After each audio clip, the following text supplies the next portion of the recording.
Alright, hello everyone. I'm going to try and show you something today that's a little bit scary maybe for you, but it's the secret sauce. It's the underutilized, probably the most underutilized thing that every content creator can be doing or using to sound way better. And that is called VST plugins.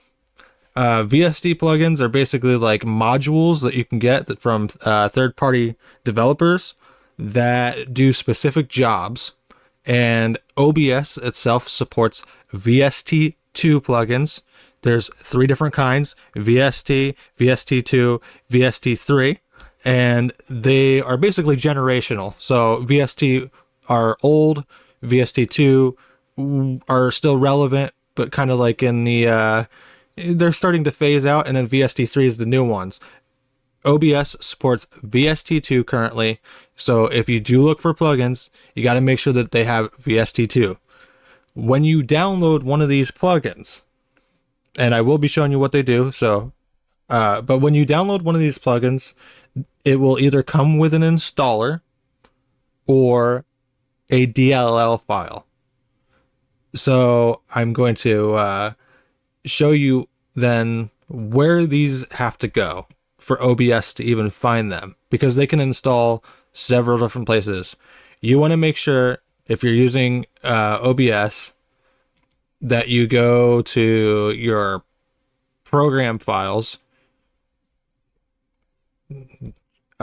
C program files probably is where you're going to have that, and VST plugins. If you don't have this VST plugins folder, then OBS isn't going to be able to find it. This is where it looks specifically. So if you're installing, try and make sure that it goes to this location. And if you don't have this folder and there is no installer, you just make this folder. You just right click and make your folder, just like any other time. You go into your program files, you make the VST plugins folder. This is not going to hurt your computer. Well, I'm not going to say that because I don't want to get sued if something that did, but in general, these aren't going to hurt your computer. I've been using these for over a decade. I have never got anything malicious from them. I'm sure maybe something exists, but as long as you do your research, you're going to be fine. So if you get it, like I said, a download for a VST, this one's bricked up. It's actually my own. I'm going to go ahead and move that into this VST plugins folder. And now OBS should be able to see this. I don't know if I'll have to restart OBS, which would suck because I'm making a video for it. But let's see.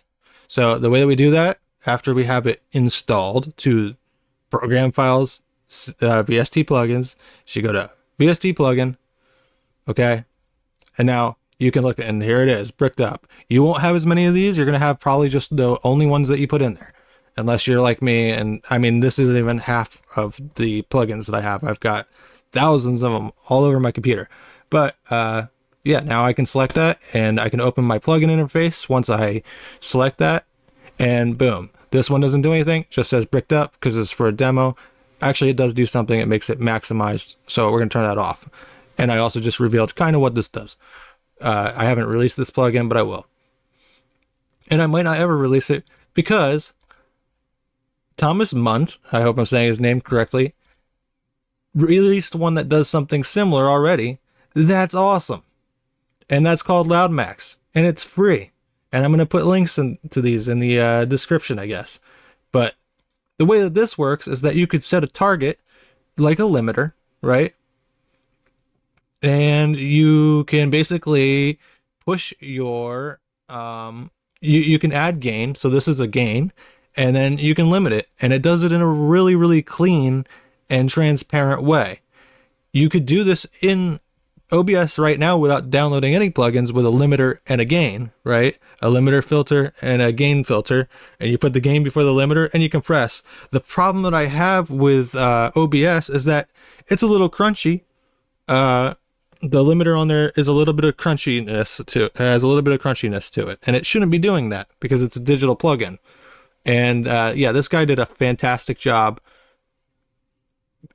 And also on top of that, the transparency of like why it's just doing its job and sounds good is because he is also adjusting things under the hood to make it sound uncompressed, which sometimes could be that your bass is a little bit louder in your voice, or, you know, a lot of times when you add compression, there's more boominess in the low end of sound, and he does a good job at trying to minimize that.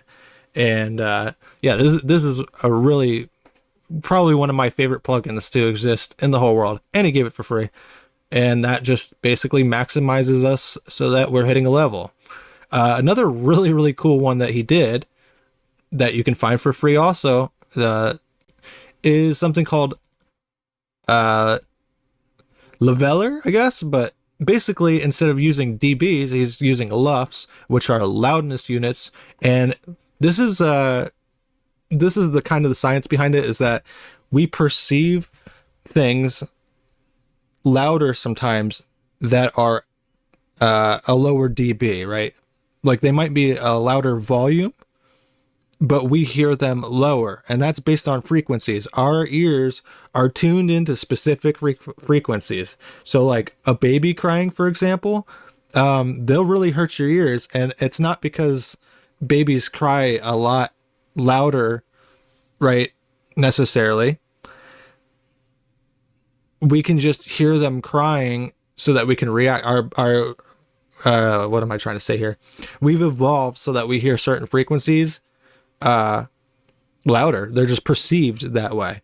So that's where this loudness units comes into play, and science, right? We know what sounds louder frequency wise. So this guy basically made an app, or I'm sorry, a plugin that automatically tunes to a targeted loudness.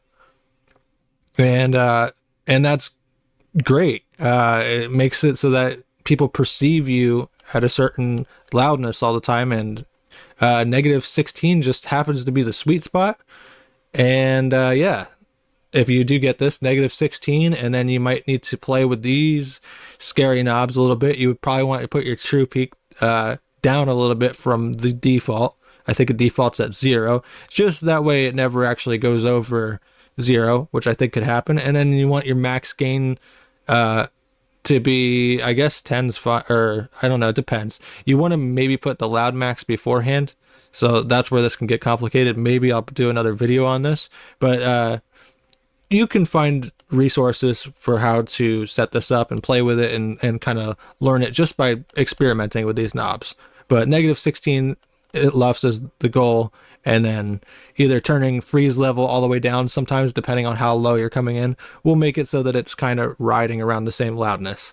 I don't want to get too in the weeds about that unless someone specifically asks me to, but there's tons, thousands of plugins out there that do different jobs. Another really cool one, TDR Nova. This is basically like a dynamic EQ. I can pick specific frequencies, and I can say like whenever I go too loud in that specific frequency area, so like say my bass in my voice, I might have a problem, maybe around 200 or something like that. So now when I get above a level just for 150 hertz, for example, it's going to turn it down by using compression by whatever ratio I want here. Like, this is a great plugin. A really good example of where you really want something like this is like if you talk and your S's are coming through really sharp and hurting everybody's ears, which happens with microphones. If you put that up here in the 5,000 hertz area where those frequencies live for the S's, and I can exaggerate it to really show it, I can make it sound like I'm lisping because it's cutting it down. But yeah, you can control those S's with these with this dynamic EQ, and this is from this TDR Nova from, I think, Tokyo Dawn Records. I wish they put their name on here, but I'll put them in the description too if you want to experiment with this. This is a little bit advanced, but they have presets, so you can say like, hey, I want to do that thing where I get rid of the S's. Well, you just click a preset and bam, it's doing that. And then you might need to move your frequency around based on your voice and your microphone, but it's going to do that. And you'll literally find thousands of them. But if you look up free VST2 plugin and what you want to do with it, there's a ton of really good compressors, for example. There's a ton of really nice limiters that are free. There's LoudMax, like I said, that it's awesome. And they're just better generally than the ones that you're going to find in OBS, even though that it works great. And I'm not complaining too much about them, but you're going to get a better result if you find the cream of the crop, things that just do it better. So yeah, I hope that helped, and good luck with VST plugins. Hopefully I explained them good.